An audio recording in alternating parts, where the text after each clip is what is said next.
Lecture 9, Defense Against Criminal Prosecution. The old common law defenses included a variety of different things, like that women couldn't commit certain crimes, that if you were intoxicated you couldn't be held responsible for your actions, and that children could not be charged with crimes. We're going to review some of these now and talk about Penal Code Section 26. Persons legally incapable of committing crimes. Penal Code 26 basically establishes that all persons are capable of committing crime except for the following: children between the ages of 7 to 14 years of age.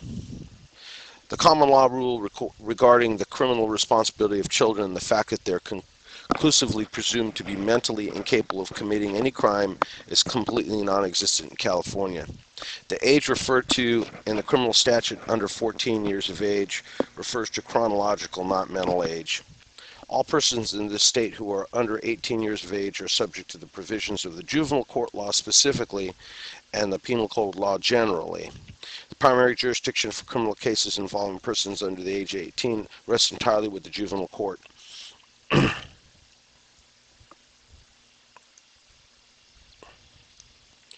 I just want to talk about the theory of criminal responsibility at this point. And, you know, the law assumes that everyone, except those in certain exempted classes, which we're talking about now, have to comply with the standards of conduct set down by criminal law.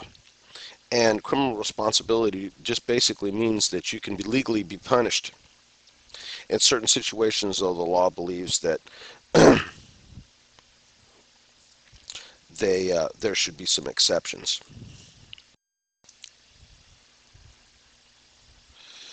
Before we get away from juveniles, I want to just talk about juveniles not considered to have committed a crime, but rather have a unique status of what we call juvenile delinquency.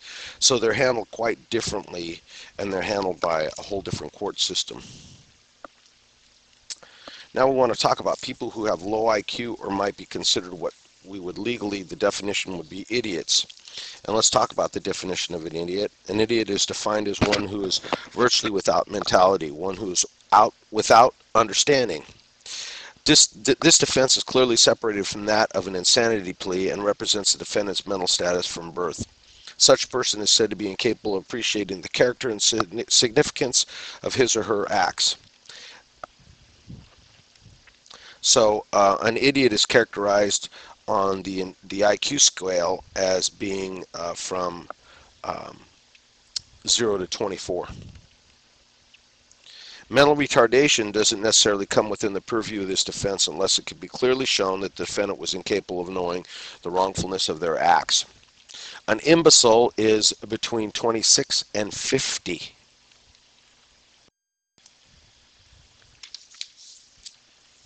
Insanity defense in California. Purpose of a legal test for insanity is to identify those persons who, owing to mental illness, should not be held criminally responsible and so punished for their crime. And then the question becomes, you know, who's insane and who isn't insane? Originally controlled by the McNaughton rule, and 1967, little history here. The Supreme Court broke tradition, established the substantial capacity test. 1983, state legislature decided to overrule the Supreme Court by writing a new law. And there's a number of different statutes that we'll be talking about. PC 21, diminished capacity. Diminished capacity means a person's unable to control their own behavior. You have to have evidence that's that a person is not able to control their impulsive, etc., etc. But in California, it's inadmissible as to whether or not the accused actually had any mental state with respect to committing the crime.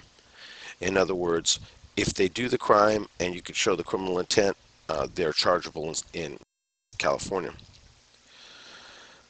Under 25 APC diminished capacity in criminal juvenile actions, is abolished with respect to any evidence of the person's training or mental illness, disease, or defect. In other words, somebody has a Vietnam flashback, they're a war hero, they go into kill mode, they still could be held responsible with respect to the formation of criminal intent.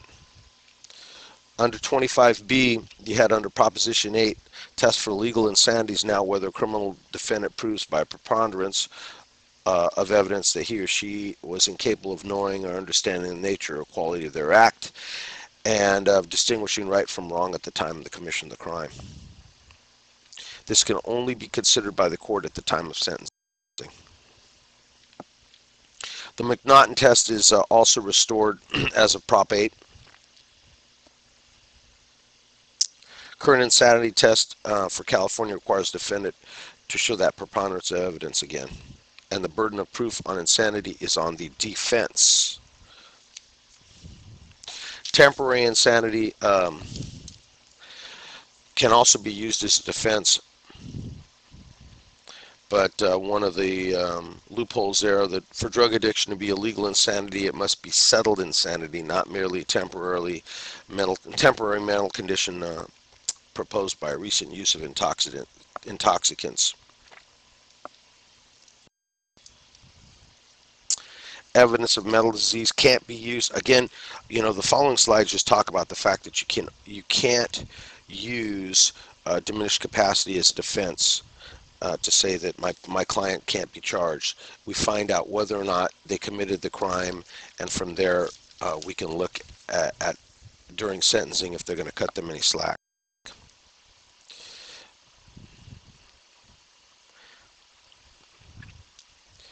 Can be admissible solely on the issue of ability to form specific intent, including premeditation, deliberation, or malice aforethought. 28 APC is the evidence of mental disease. So again, can't be used to show lack of ability to form any mental state, but it can be admissible when it's a specific intent crime, to try to show that one of the elements may not be there. History of this McNaughton rule. McNaughton killed Sir Robert Peel's male secretary in 1843. Sir Robert Peel was the person who put together the Metropolitan Constabulary. It was the police force for England. You hear that English police are called bobbies. That's after Sir Bobby Peel. In that case, they basically looked at McNaughton and saw that he was nuts. They said he was laboring under such defective reason from disease of mind as to not know that he did not know what he was doing and whether or not it was wrong. Did not know the nature and quality of his act. In other words, if a person doesn't understand that what they're doing is wrong, we'll consider that at sentencing. The defendant doesn't realize he has a gun in his hand. The defendant doesn't understand the danger associated with the gun. Their mental capacity doesn't allow this. Does not understand that if they point the gun at someone and pull the trigger, they might die. Or if the suspect believed the person he was shooting at were aliens trying to invade our planet, they would believe that their actions were good, not bad. Or the suspect in an Oakland case believed that the woman he poured gasoline on and burned to death was an evil witch. Insanity pleas are now covered under PC 1026, which says defendants are presumed sane and responsible for their acts. If they enter pleas of insanity, they are tried as if sane. Upon conviction, the court determines insanity on felony court cases. Under 1027, it says that the court can assign expert witnesses to give opinions regarding the defendant's present mental state if they plead not guilty by reason of insanity, and 1429.5, same as 1026, but it deals with misdemeanors. Three other tests that have been around historically: the Durham test, New Hampshire, 1871. The jury decides, after hearing expert testimony, whether the defendant is sane. The irresistible impulse test in Pennsylvania, 1846. Because of mental condition, defendant cannot prevent themselves from committing the illegal act. And the substantial capacity test in the 1955 model penal code, which is basically a penal code that came out that they tried to think that all the states would adopt. Didn't work. A person is not responsible for criminal conduct if at the time of such conduct as a result of mental disease or defect they lack the criminal wrongfulness of their act. Again, evidence of insanity rules. Proof. Remember, on insanity, the burden of proof is on the defense, that they were insane at the time they committed the crime. The trier of fact can use conduct or declaration within a reasonable time period to the act as evidence of insanity.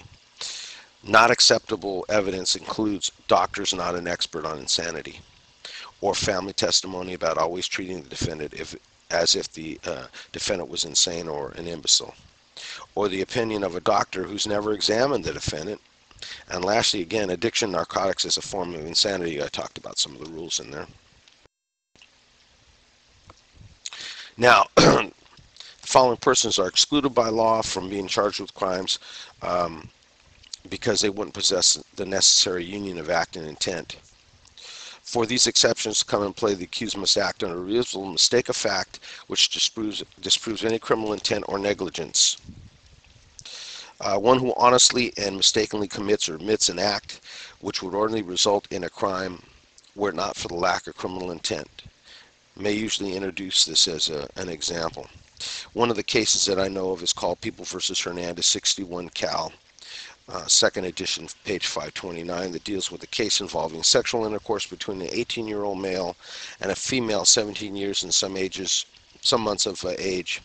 She voluntarily engaged in the act with the defendant, but this is a violation of 261, unlawful sexual intercourse, or statutory rape, 261.5 of the Penal Code.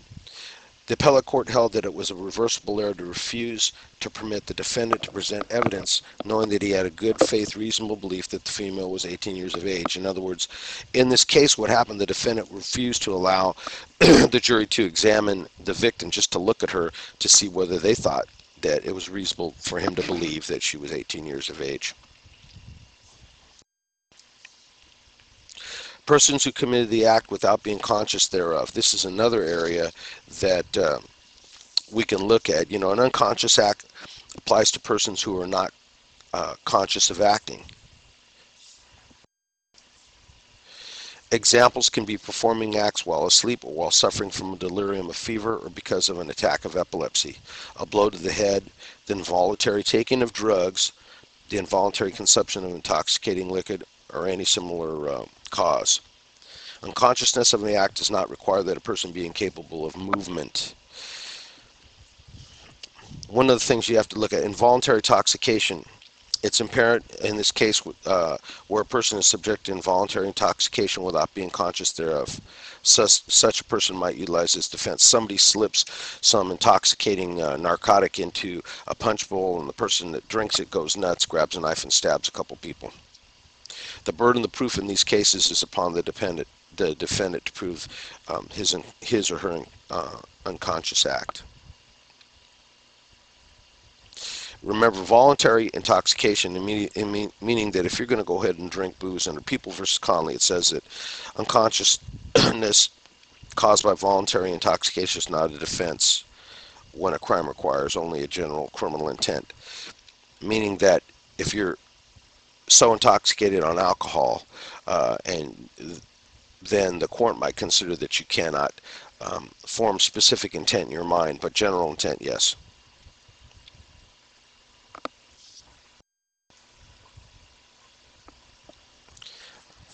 Again, this slide, I just talked about this, that voluntary intoxication is not allowed in the defense unless it can be used to show the ability to form specific intent was not present. Defense is based on constitutional protections, statutory provisions, or legal rules. The first is former jeopardy. This comes out of the Constitution, also known as double jeopardy. If you have been found guilty or not guilty on a prior case, you can't be retried. So if O.J. Simpson jumps up right now and says, yes, I killed my wife, too bad. We can't do anything about it. When does double jeopardy take effect, and when does it commence? In a jury trial, when the jury's impaneled, when they're sworn in. In a court trial, when the first witness is sworn. Now, hung juries and mistrials do not establish double jeopardy. If there's a case, if the Scott Peterson case, which is going on right now in California, produces a hung jury or a mistrial, he can be tried again. He can't claim that it would be double jeopardy, because there's no verdict. You know, they didn't establish anything. They didn't come to a conclusion. Juvenile cases are treated the same as adults in regard to double jeopardy. Threats and duress. When a person is forced to commit a crime because of threats or menace sufficient to show that that person had reasonable cause to believe that they were going to be injured, this can be used as a defense. So an example could be that a robber forces another person to rob a liquor store with an unloaded gun to make it look like two people are doing it, threatening to shoot the person if they fail to comply. The innocent perpetrator who commits a crime under threat of certain death would not be responsible for the commission of the crime. That's in People versus Otis, and that's 174 Cal App, 2nd edition, 119, if you want to look that up. On the other hand, if A threatens to kill B, if the latter fails to commit a homicide upon C, this defense is not applicable, because the exception to crimes committed under threats is where the crime that's about to be committed is punishable by the death penalty. In that case, no amount of threats, coercion, duress would relieve a person of who commits that crime of being charged with that crime.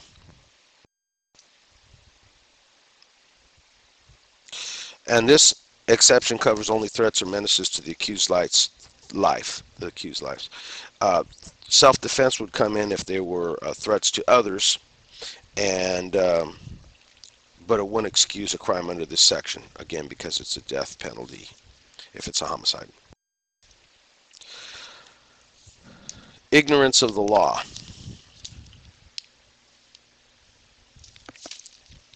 While ignorance of the law is no defense to criminal prosecution, a penalty may be avoided upon proof of ignorance or mistake of fact. You can't claim a defense of mistake of fact where the Media Act constitutes the requisites of the crime, meaning that if someone sets a fire to a home to defraud an insurer and a homicide occurs, then it's nonetheless murder. You have to still be charged.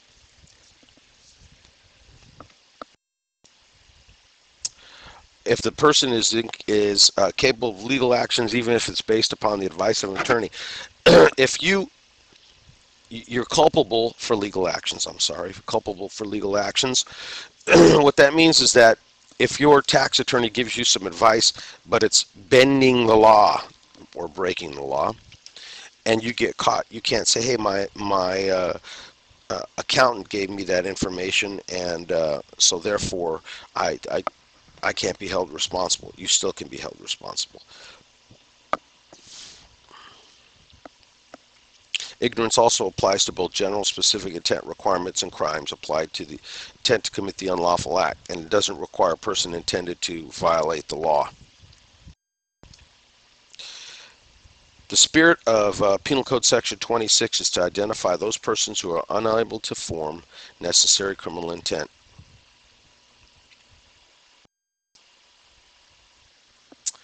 Entrapment.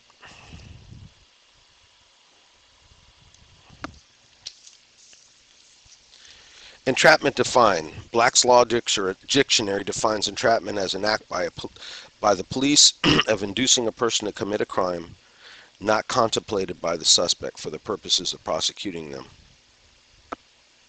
In one of the leading cases in California, the court basically said that the law does not tolerate a person, particularly a law enforcement officer, generating in the mind of a person who is innocent of any criminal purpose the original intent to commit a crime, and trapping such person into the commission of a crime which they would not have committed or even contemplated, but for such inducement.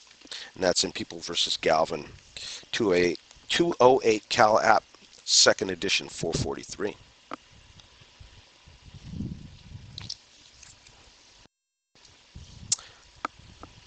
And there you have your definition of entrapment. Legal test for entrapment is whether a normal law-abiding citizen would have committed the crime under the circumstances. That's the current test. Setting traps. Officers may reasonably set traps in an effort to apprehend criminals. And so one of the cases that occurred, this was the Hanselman case, 76 Cal 460 People versus Hanselman, where the officer disguises himself as a drunk and he lays down on the ground and he waits for somebody to come and take his money. And this was found to not be entrapment. Also using decoys. Nowadays, prostitution stings, you put officers out on the street. One of the requirements that we have is that the person who pulls over to talk to the officer, probably a female officer, will participate in the discussion. In other words, it's not just all the officer. Let's break this down. 647B of the Penal Code basically talks about having sex for money. So those are the two elements you need. You need the sexual activity that's going to take place and the money that's going to be paid. The requirement for officers is that you need to be very careful about going up to somebody and simply speaking about both those terms. Could even be in a joking fashion. The person says, oh yeah, sure, okay, and they arrest the person. So, but using decoys is okay as long as they're just allowing the person who is already going to commit the crime to do that. Use of deception is okay also, where in a case where the Malone case, 117 Cal App 629, the police department lent burglars a truck to use to commit a burglary.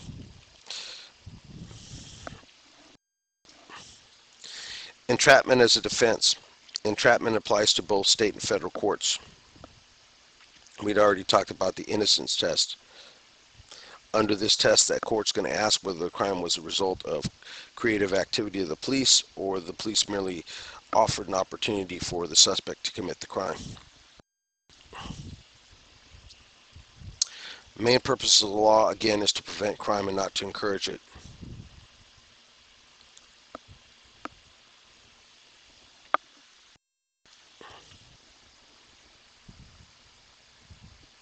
So if the fact is that the defendant lacks such requisite intent to commit a crime by being entrapped by the police, that could be used as a valid defense.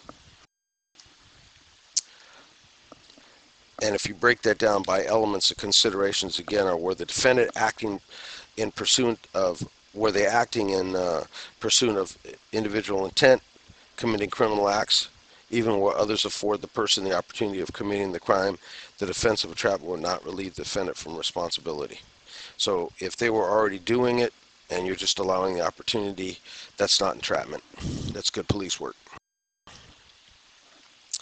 There's a distinction between inducing in the mind of the person the commission of an unlawful act and setting a plan to capture and secure evidence of someone who's already involved in criminal activity. Private citizen entrapment, a little bit different. Citizens, unless they're working as agents of the police, you can't accuse them of entrapping you, because entrapment has to do with governmental agencies doing that, and police are considered governmental agencies.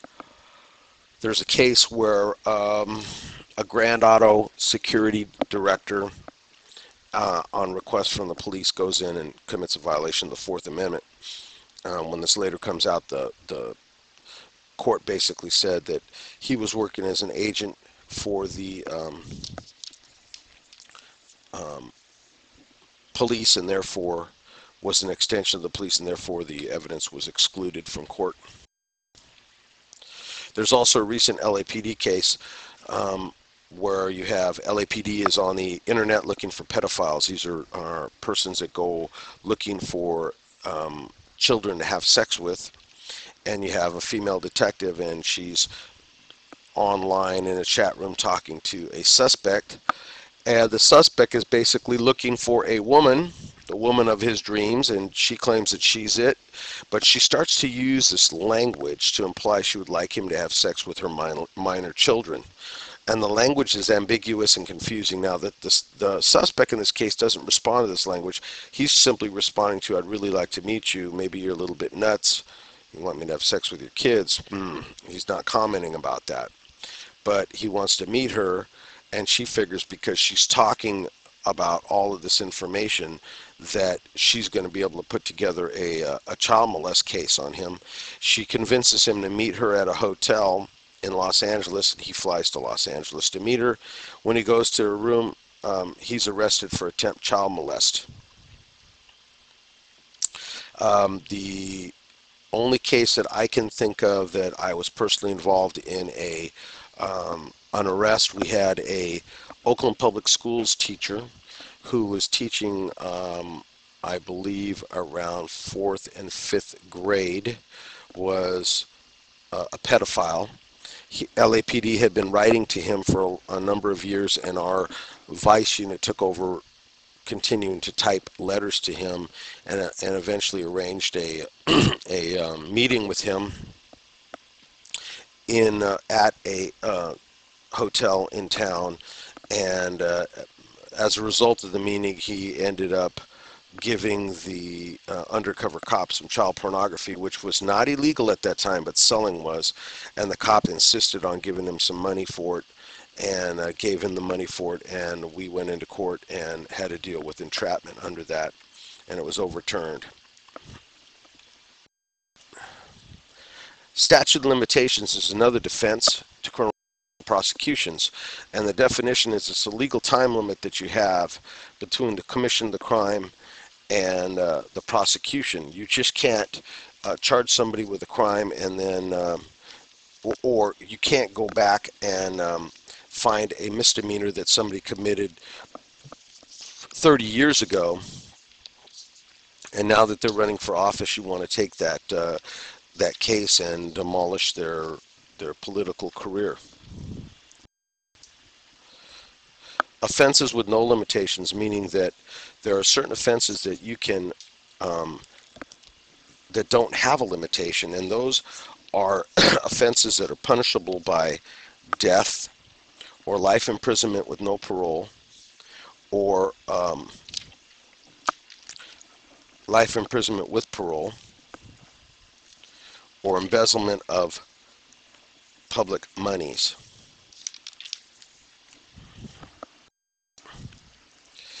Other statutes of limitations. If you look at the punishment sections of crimes, this will relate to the statute of limitations.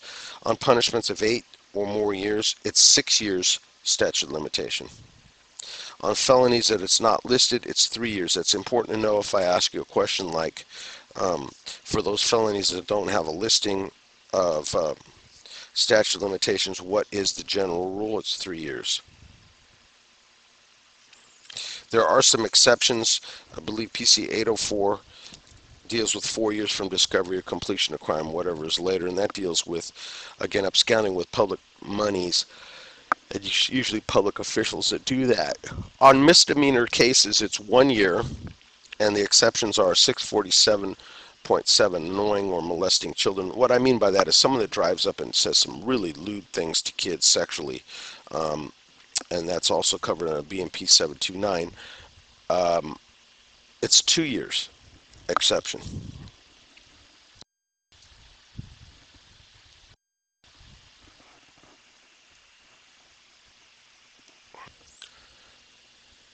Sex crimes extensions for PC 803. Basically, specific sexual offenses against children may be prosecuted within the applicable limitation periods, 3 or 6 years, if reported before that period is expired, or within 1 year after the victim under 18 years of age reports the crime of substantial sexual conduct, usually including vaginal or rectal penetration, oral copulation, and alleged to have been committed against a minor victim, in other words, when the person was a minor, may be prosecuted within 1 year of being reported. Some of these cases are a little bit complicated. An example would be that at a family reunion, there's 3 cousins, and they get together, and they don't feel real good about this one uncle. Let's call him Uncle Fester. And they see Uncle Fester, and when he smiles at them, and they just have this really icky feeling about him. And what they determine is that one says, "Don't you know he used to put his hands on us and do really weird things to us?" And so they get together and realize that he molested them, and they remember, and they get other cousins, female cousins, who also remember this. So they report it. They have 1 year to prosecute. Again, it's got to be substantial sexual conduct, and there's independent corroboration that is admissible in court. In other words, testimony of the other cousins or physical evidence, if there is any.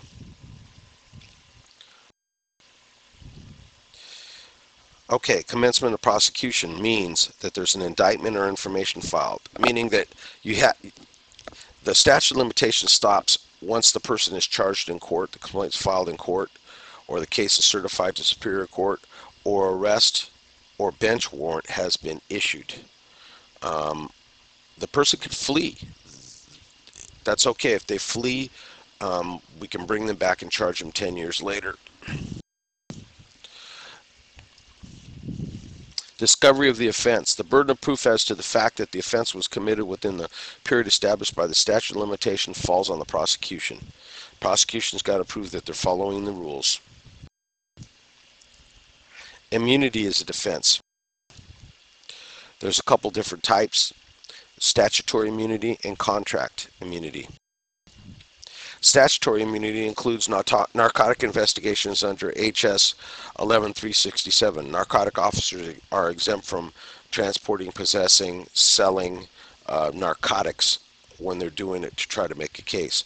Or feigned accomplice is someone who's working as an informant that is trying to collect evidence against other persons. Or diplomatic immunity. An example of diplomatic immunity is that if there's an ambassador here, he has full immunity, and he's involved in a situation where some of his bodyguards shoot and kill someone. We can't prosecute them. If they say it's self-defense, we just have to take it at that, whether it is or not. If we have our president and the president is in France giving a talk, and somebody threatening comes up and the Secret Service shoots the person to death, and it turns out not to be somebody who was a danger, they all have diplomatic immunity. They're going to jump on Air Force One and leave. There's not going to be anyone that stops and detains them about what's going on. Now, not everyone has diplomatic immunity. The thing with diplomatic immunity is you got to check the identification card of the person who's claiming diplomatic immunity to verify it. If they have full diplomatic immunity, other than someone who's a drunk driver might be injured, you don't let them drive their car. You put them in another form of transportation, take them where they want to go. But you can't detain them illegally, otherwise you could be prosecuted by the State Department. And many times what happens is you may have a chauffeur who gets caught for drunk driving, and he says, listen, I was told by my boss to go here down the street and buy some cigarettes or a magazine or whatever, and I'd had a couple drinks, but he ordered me to do it. Usually those people are covered by diplomatic immunity. If it's in the course of their duties, they were ordered to violate the law by whoever the diplomat is, then we can't charge that person either. Contractual immunity includes a written agreement with the district attorney for testimony voluntarily by a co-principal. It's got to be approved by the court, and the defendant receives full or partial immunity. In other words, they're going to rat out on somebody, and they're going to get immunity from prosecution. Consent can also be a defense. Look at the Kobe Bryant case. He's talking about his consensual sex, not rape. And any one of these listed: rape, theft, robbery, auto theft, forgery, credit card theft, any of those things, consent might be a defense. Self-defense. The use of deadly force to prevent great bodily injury upon yourself or another. If you come home and there is someone on top of your sister or daughter choking her, and you tell him leave and he won't leave, and she's starting to turn blue in the face, and you've tried to hit the person a couple times, can't get them off, and you go get your gun or a baseball bat and clean his clock, and he dies, that would be self-defense. Bare fear is not enough, though. In other words, you can't. There's a case where a woman claims that she's in fear of her life, and she shoots a guy who's repossessing her car with a tow truck who's about 30 yards away. And she says, I'm just so scared. I was so scared I didn't know what to do. I shot him. She just shot him in the leg. But the bottom line is the court said, that's not sufficient fear. Not everyone is going to be scared like that. And you have to be able to articulate it. So the defendant must be able to articulate facts that would lead a reasonable person to believe that they're in danger. The suspect coming at them has got to have ability to injure them, has to have the opportunity, and has to put them in jeopardy. Legislative intent, the spirit of the law versus the letter of the law. We're going to talk about defenses based on the lack of intent of criminal evidence. Just kind of sum this up. Quick review. Mistake of fact is a person who committed the act or made the omission charged under ignorance, and mistake of fact which disproves any criminal intent. Taking someone else's coat thinking it's yours, someone else's umbrella thinking it's yours. Misfortune or accident, person who commits an act or made the omission charge through misfortune or by accident when it appears that there is no evil design, intention, or culpable negligence. So examples could include breaking a window while playing baseball or unintentionally bumping into someone. Could also be, mistake of fact or accident could be where someone is trying to hit you and you block and you hit them once in the chin just trying to protect yourself, and they fall back and hit their head on an object on the wall, impaling their skull, and they die. Partial list I gave you. The mistake of fact included the Hernandez case, sex with a person believed to be an adult. Mistake of law can include fishing out of season. Accident and misfortune, we talked about that just a minute ago. Innocent agents, what that means is that you're maybe a courier for a company and they're transporting illegal contraband. You get arrested. You don't know what you're carrying though. Acts under force, threat, or duress, we already talked about that, and self-defense. Other defenses. Another tested area we look at is necessity as a defense. Jim breaks into a cabin to make a fire and eat food after being caught in a snowstorm with no food and shelter for 5 days. He's not there to steal, he's there to survive. Or physical impossibility. Man blocks traffic when a box falls off the truck in front of him. There's nowhere for this person to go. He can't move, so therefore he's blocking traffic. Didn't mean to do that. Or a person is having a heart attack and they run a stop sign. Okay, the heart attack caused him, now we're going to take his license, but he didn't mean to run the stop sign. Key terms for this lecture include idiot, diminished capacity, Durham test, McNaughton test, mistake of fact, legislative intent, misfortune or accident, threats, duress, ignorance to the law, and entrapment. And knowing all of the PC 26 sections for defenses to crimes. This is the end of Lecture 9.